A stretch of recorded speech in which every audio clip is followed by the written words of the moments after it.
Shalom mon frère, shalom ma soeur. Que Dieu te bénisse abondamment.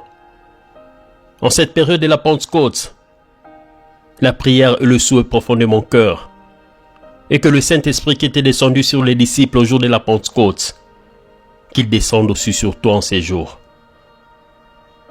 Que tout ce qui est endormi dans ta vie puisse revivre. Que tout ce qui ne marchait pas puisse réussir et exceller. Que partout là où il y avait des ténèbres, qu'ils disparaissent et que la lumière puisse luire dans ta vie. Que le Saint-Esprit puisse affecter tous les domaines de ta vie. Que tu puisses réussir et exceller. Qu'à partir de ces mois que nous commençons, jusqu'à la fin de l'année, que tu sois la tête et non la queue. Que tu réussisses et que tu excelles. Que tu progresses et que tu prospères. Que tu ailles de l'avant et que tu progresses. Que tu sois distingué et différencié. Comme c'était le cas de Joseph en Égypte. Comme c'était le cas de Daniel à Babylone. Comme c'était aussi le cas d'Esther, qui était devenue reine au milieu de plusieurs vierges. Bien-aimé, lorsque le Saint-Esprit est sur toi, tu auras la faveur. Raison pour laquelle j'ai pris pour toi en ces jours. Et je demande que Dieu puisse t'accorder la faveur à la place du labeur. Là où plusieurs auront échoué, là où les autres auront raté, là où certains auront des difficultés, là où les autres auront à fournir beaucoup d'efforts, à travailler durement et à faire des travaux prolongés et pénibles, mais que toi tu puisses obtenir tout ce dont tu as besoin facilement et sans fournir beaucoup d'efforts. Que ta vie soit synonyme de la faveur de Dieu, afin que les gens tout autour de toi, qu'ils disent que réellement tu es un béni de l'Éternel. Alléluia.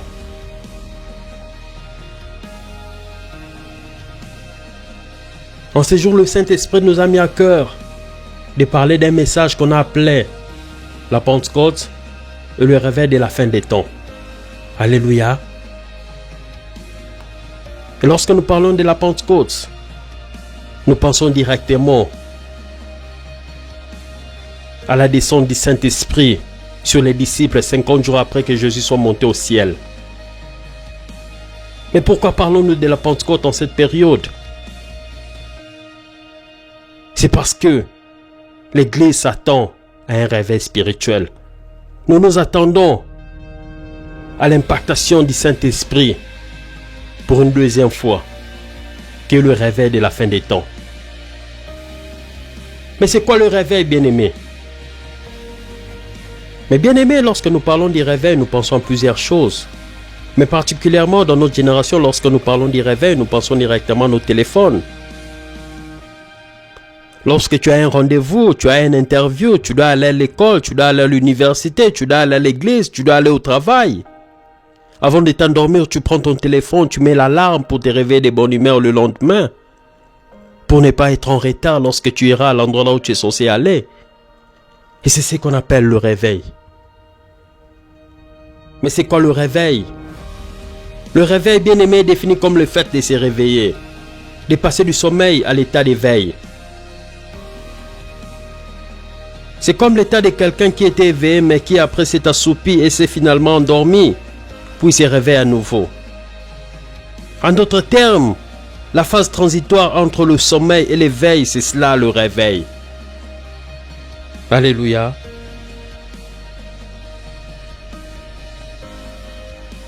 Mais mon frère, ma soeur, par rapport à notre contexte, nous ne parlons pas de n'importe quel réveil, mais nous parlons du réveil spirituel. Et en tant qu'Église, Dieu n'aimerait pas que nous soyons assoupis et que nous soyons endormis. Il aimerait que son Église soit éveillée. Mais malheureusement, cela n'est pas le cas. Mais à cause des problèmes, des soucis, des difficultés, des oppositions, des défis, des combats, des persécutions, des réalités de ce monde. Et parce que l'Église essaie de suivre la culture, la mode, la tradition, les coutumes de ce monde, et l'Église se conforme au siècle présent. Par conséquent, l'Église finit par s'assoupir et s'endormir.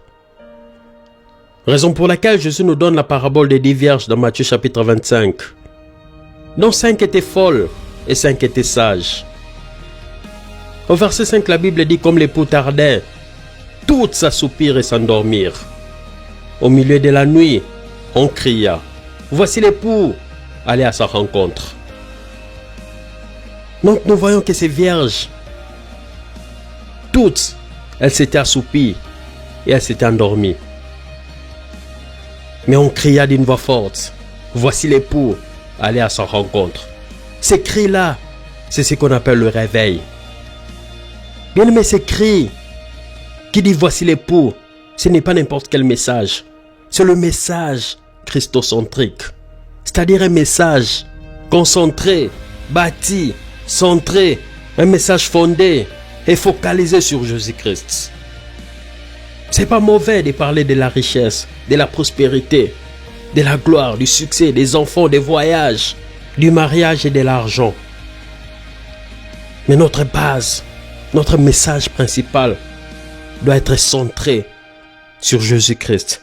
Et c'est ce message qui va apporter le réveil spirituel dans nos églises.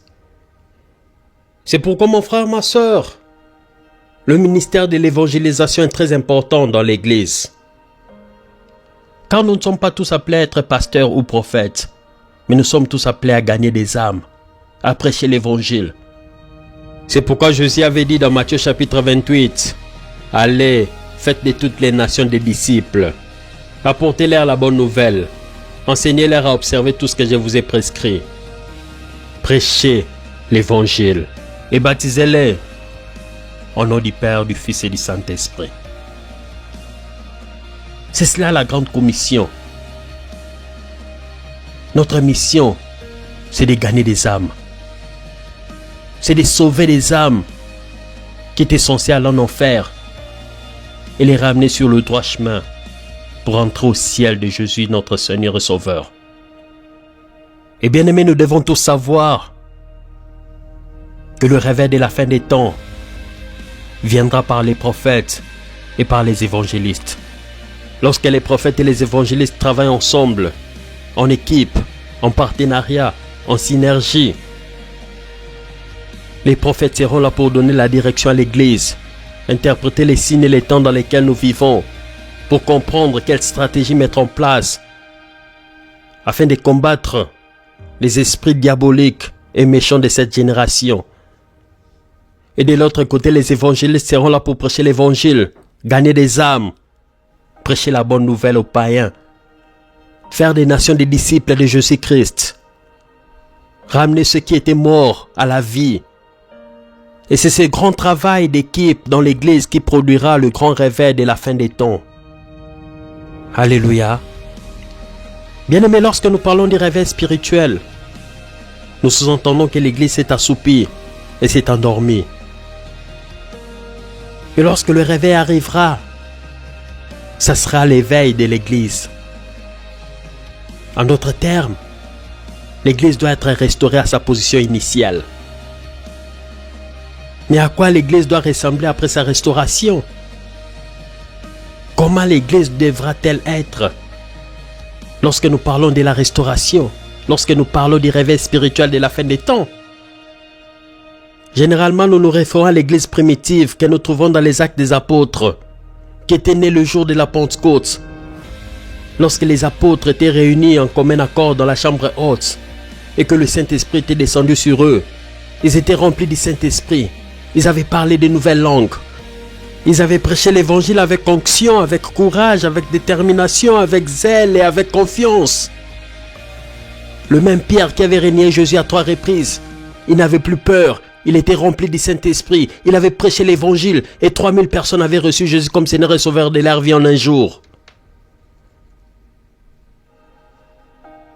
Les disciples avaient fait des miracles. Ils avaient chassé des démons, guéri des malades. Pierre et Jean étaient en train de marcher. Ils avaient trouvé un paralytique au devant de la porte appelé la Belle. La Bible dit Pierre, de même que Jean, fixa les yeux sur lui et dit « Regardez-nous ». Et il les regardait attentivement, s'attendant à recevoir quelque chose venant d'eux. Alors Pierre lui dit « Je n'ai ni or ni argent, mais ce que j'ai, je te le donne. Au nom de Jésus-Christ de Nazareth, lève-toi et marche. » Le paralytique avait marché instantanément. Et la Bible va au-delà. Elle va plus loin en disant que l'ombre de Pierre guérissait des malades. En d'autres termes, Pierre n'avait même pas besoin de toucher les malades, mais juste par le fait qu'il passait,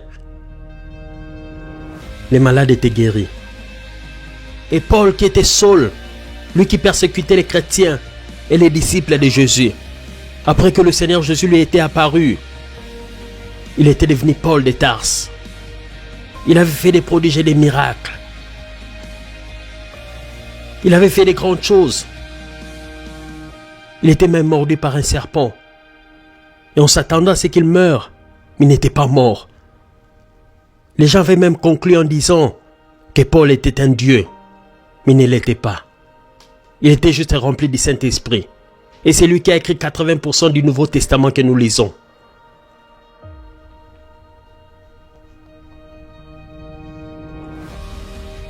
Bien-aimés, les apôtres et les disciples de Jésus étaient puissamment utilisés dans les actes des apôtres. Et c'est eux qui ont constitué l'église primitive.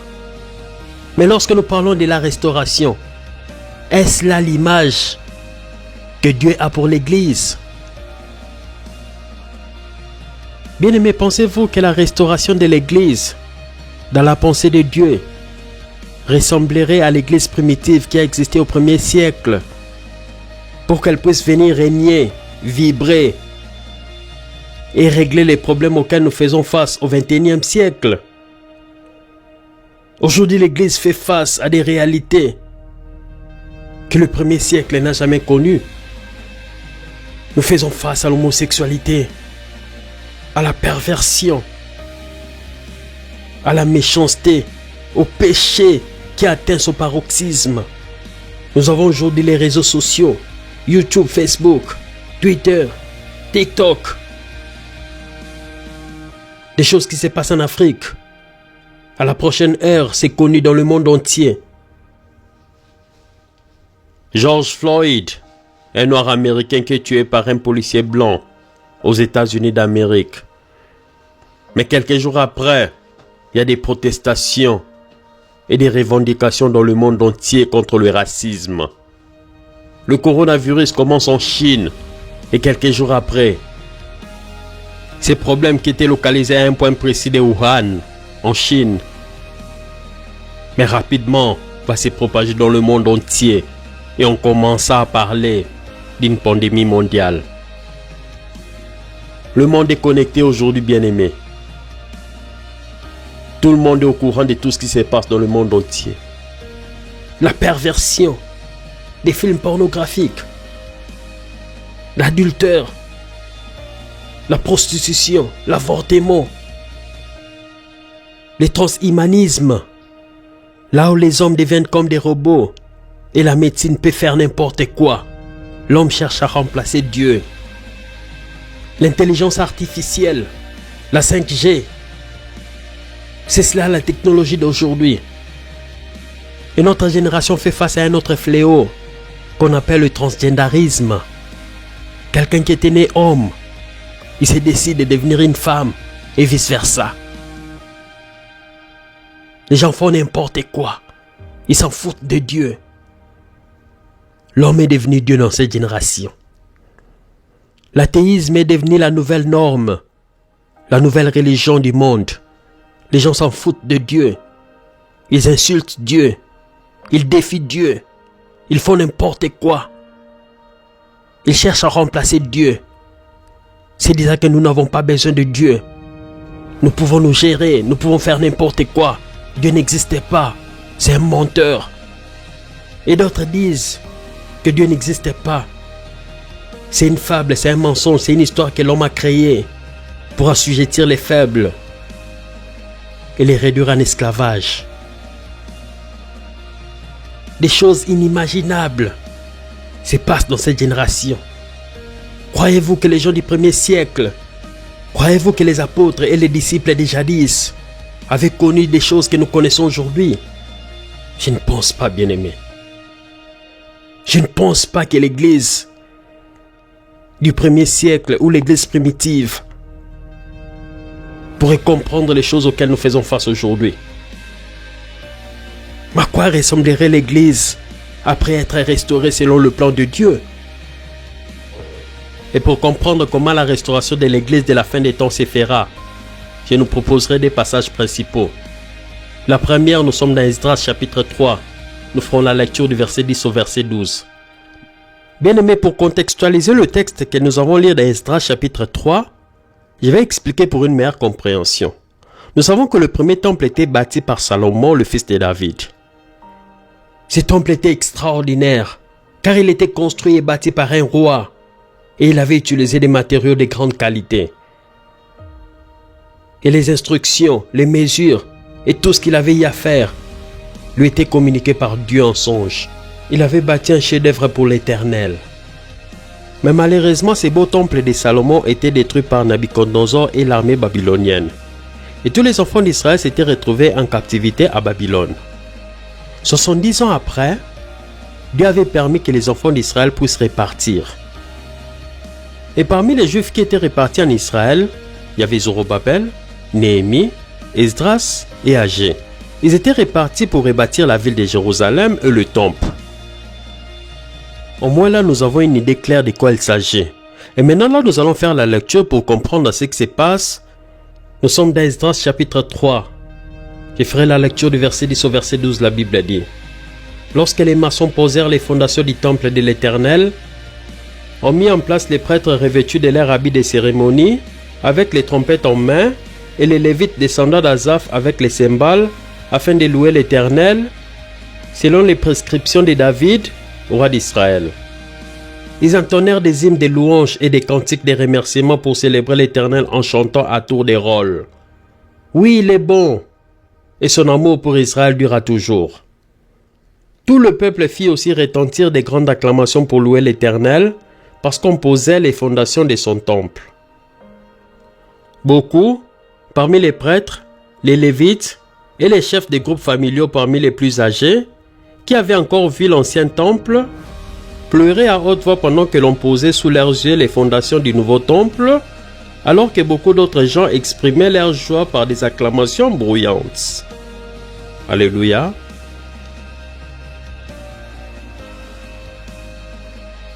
Bien-aimés, au travers de cette lecture que nous venons de faire dans Esdras chapitre 3 du verset 10 au verset 12, nous voyons que des maçons étaient en train de poser les fondations du temple de l'Éternel. Mais il y avait des catégories de gens. Il y avait parmi les prêtres, les Lévites et les chefs des groupes familiaux, parmi les plus âgés, il y avait de ceux qui avaient vu l'ancien temple et ils étaient en train de pleurer. Ils avaient la nostalgie de l'ancien temple de Salomon. Ils avaient vu la construction. Ils avaient vu la gloire de Dieu qui était descendue au jour que Salomon avait offert l'holocauste à Dieu. Ils avaient vu la Shekinah. Ils étaient restés dans cette gloire ancienne. Ils étaient restés dans cette révélation de Dieu par rapport au temple de Salomon. Ils étaient restés dans le passé. Et en voyant cette nouvelle construction, ils étaient déçus. Les matériaux que Salomon avait utilisés pour bâtir le premier temple, c'était des matériaux de qualité supérieure. C'était extraordinaire, spectaculaire, c'était beau et c'était très cher. Mais lorsqu'ils regardaient les matériaux que Zorobabel, Esdras, Néhémie et Agé utilisaient pour le deuxième temple, ils n'avaient que leurs yeux pour pleurer. Car ce n'était pas de bonne qualité. Et de l'autre côté, il y avait une autre catégorie de gens. C'était la nouvelle génération qui n'avait pas connu le premier temple de Salomon. Ils n'avaient pas connu la gloire de l'ancien temple. Mais ils étaient contents. Et cette nouvelle génération faisait tellement de bruit jusqu'au point qu'au verset 13, la Bible dit, en sorte qu'on pouvait distinguer le bruit des cris de joie qu'avec le bruit de pleurs parmi le peuple, car le peuple poussait des grands cris dont le son s'étendait au loin. Alléluia. D'un côté, il y avait ce sentiment de découragement, des regrets, des déceptions et des nostalgies. Mais de l'autre côté, il y avait un sentiment de joie. Un sentiment Des rêves qui deviennent réalité. Un sentiment de la bonté de l'Éternel et de son amour pour son peuple. Ils étaient contents. Ils se réjouissaient de cette bénédiction qui était le temple au milieu d'eux. Mais bien aimé, il y a quelque chose que les sacrificateurs, les Lévites et les chefs des familles âgées ignoraient. Dieu avait parlé à Zorobabel dans Jean chapitre 2. Nous allons rapidement faire la lecture. Nous sommes au verset 4, la Bible dit: Maintenant fortifie-toi, Zorobabel, dit l'Éternel. Fortifie-toi, Josué, fils de Jodiadak, souverain sacrificateur. Fortifie-toi, peuple entier du pays, dit l'Éternel, et travaillez, car je suis avec vous, dit l'Éternel des armées. Je vais lire du verset 6 au verset 9, la Bible dit: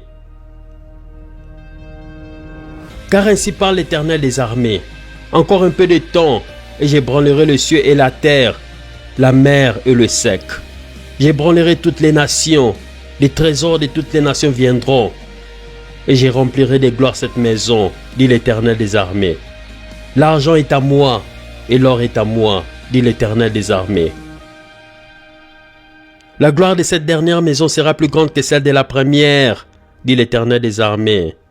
Et c'est dans ces lieux que je donnerai la paix, dit l'Éternel des armées. Alléluia.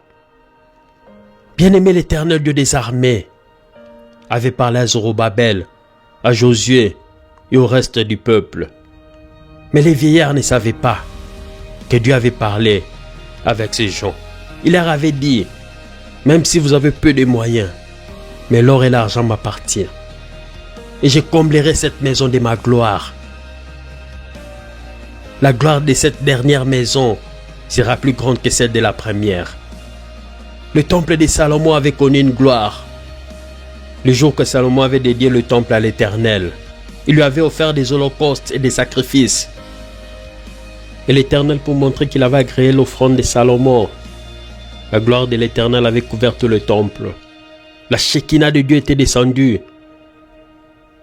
Et le temple de Salomon avait connu une gloire que personne n'avait jamais vue auparavant.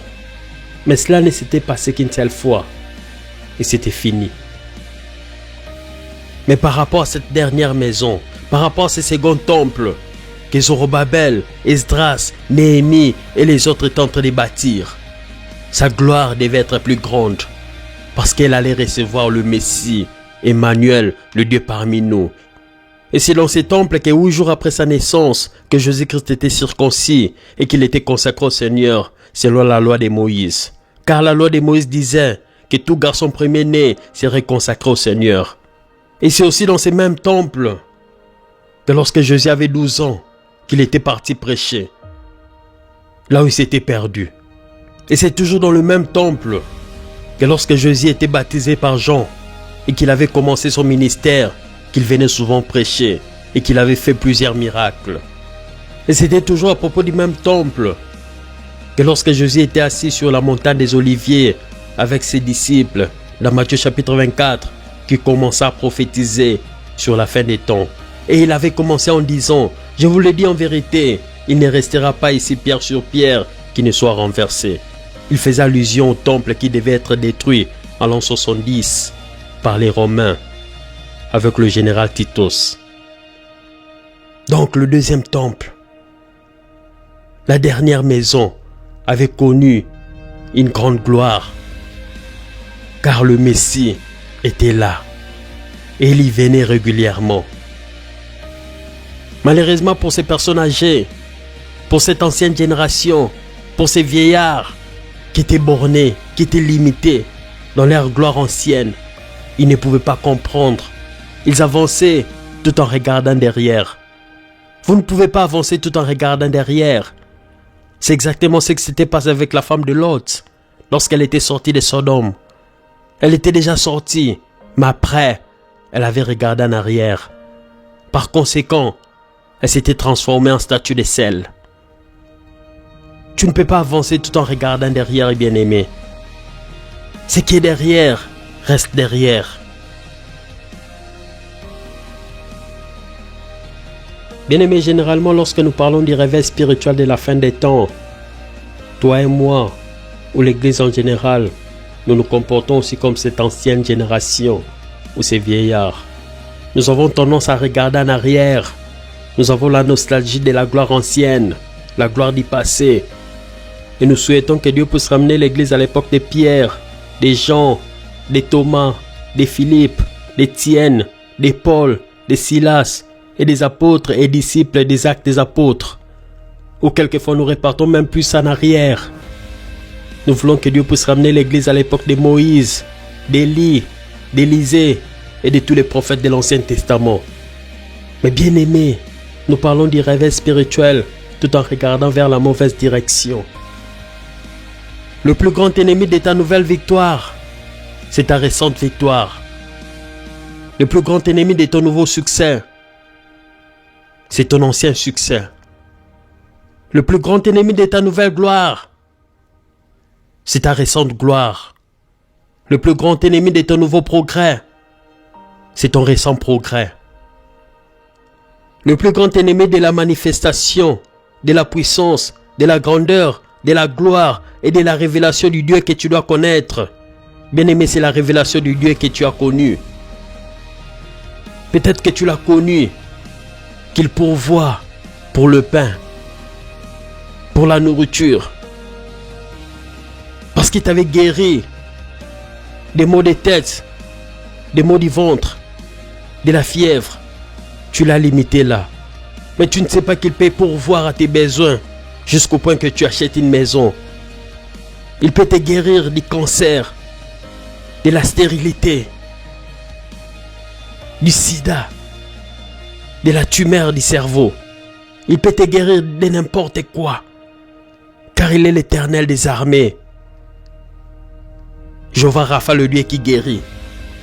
Il n'est pas limité, mais c'est quelquefois notre façon de les concevoir. Nous les limitons sur base de ce que nous avons vécu, sur base des révélations que nous avons reçues ou des expériences que nous avons vécues avec lui. Mais bien-aimé, ouvre ton esprit, car il va de gloire en gloire, de succès en succès. Il est le Dieu illimité. Il est tout puissant.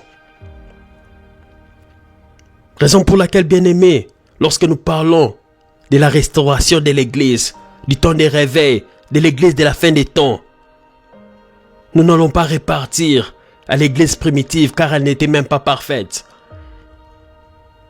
Mais Paul nous présente l'image de l'Église parfaite dans Éphésiens. Il dit cette Église glorieuse, sans tache, ni ride, ni rien de semblable, mais sainte et irrépréhensible. C'est à cette Église que l'Église de la fin des temps doit ressembler, bien-aimés. Une Église parfaite, une Église glorieuse, une Église irrépréhensible, sans tache ni ride. Une Église qui domine, qui impacte, qui change des vies, qui transforme. Une Église qui gagne des âmes, qui prêche la vérité, qui prêche l'Évangile. Une Église qui sauve des âmes. Bien aimé, la restauration de l'Église, le réveil de l'Église de la fin des temps ne se fera pas par rapport au passé. Nous n'allons pas repartir vers l'Église primitive de l'ancien temps ou du premier siècle. Mais ça sera une restauration vers le futur. Nous allons ressembler à une Église parfaite selon le plan merveilleux de Dieu. Mon frère, ma soeur, toi qui dors, toi qui es dans la distraction, toi qui te sous-estimes, toi qui ne connais pas pourquoi est-ce que tu es dans cette génération, le temps est arrivé pour que tu puisses te réveiller. Sois conscient des temps dans lesquels nous vivons, car nous sommes cette Église de la fin des temps. Bien-aimé, le temps du réveil est arrivé. Alors réveille-toi. Tu n'es pas dans cette génération comme par hasard, ni par coïncidence. Dans ce monde pervers, dans ce monde qui est corrompu, Dieu t'a placé dans cette génération, car il aimerait t'utiliser. Et le temps est arrivé pour que la gloire de Dieu s'en manifeste au travers de toi, afin que le monde sache qu'il est le Dieu Tout-Puissant et le Dieu qui règne pour les siècles des siècles. Bien-aimés, nous sommes ces deux témoins de la fin des temps. Nous sommes ces deux témoins dont j'en parle dans Apocalypse chapitre 11. Je donnerai à mes deux témoins le pouvoir de prophétiser. Ils seront revêtus de sacs. Et si quelqu'un veut leur faire du mal, le feu sortira de leur bouche et dévorera leurs ennemis. Ils ont reçu le pouvoir de fermer le ciel afin qu'ils ne tombent point de pluie pendant le jour de leur prophétie. Ils ont reçu le pouvoir de changer les eaux en sang, de frapper la terre de toute espèce de plaies à chaque fois qu'ils voudront. Bien-aimés, nous avons reçu ce pouvoir. Nous avons reçu cette autorité. Qui est ces sorciers? Qui est ces magiciens? Qui est ces démons? Qui est cet ange déchu? Qui est cette principauté? Qui est ce diable qui va t'empêcher d'atteindre tes objectifs? Bien-aimé, Dieu t'a mis sur cette terre. Il a un plan merveilleux pour toi et il aimerait accomplir de grandes choses avec toi. Car l'Éternel Dieu des armées célestes avait dit: qui es-tu, grande montagne, au devant de mon serviteur Zorobabel? Tu seras aplani. Bien-aimés, ils ont été aplanés. Ils ont été rendus impuissants, incapables de faire quoi que ce soit. Raison pour laquelle la Bible dit: il a dépouillé les dominations et les autorités et les a livrés publiquement en spectacle en triomphant d'elles par la croix. Bien-aimé, si j'étais à ta place, j'allais crier un grand Amen. Alléluia. Bien-aimé, Jésus a tout accompli à la croix. Et le temps du réveil spirituel est arrivé. Mais bien-aimé, ne nous attendons pas à devenir comme Pierre, Paul, Silas, ou Élie, ou encore Moïse, des jadis. Mais le temps est arrivé pour que la restauration de l'Église aille vers le futur. La gloire de l'Église de la fin des temps sera énorme. La gloire de Dieu sera plus grande que celle qu'on a connue depuis que l'homme est sur cette terre. Alors soyons prêts. Continuons à prier pour le réveil spirituel. Ne regardons pas le réveil spirituel dans la mauvaise direction. Ne regardons plus en arrière. Mais le temps est arrivé de regarder en avant. Car la restauration de l'Église, le réveil spirituel, ça sera la restauration vers le futur et non pas en arrière. Alors bien-aimés, bonne fête de Pentecôte et que Dieu te bénisse abondamment. Amen.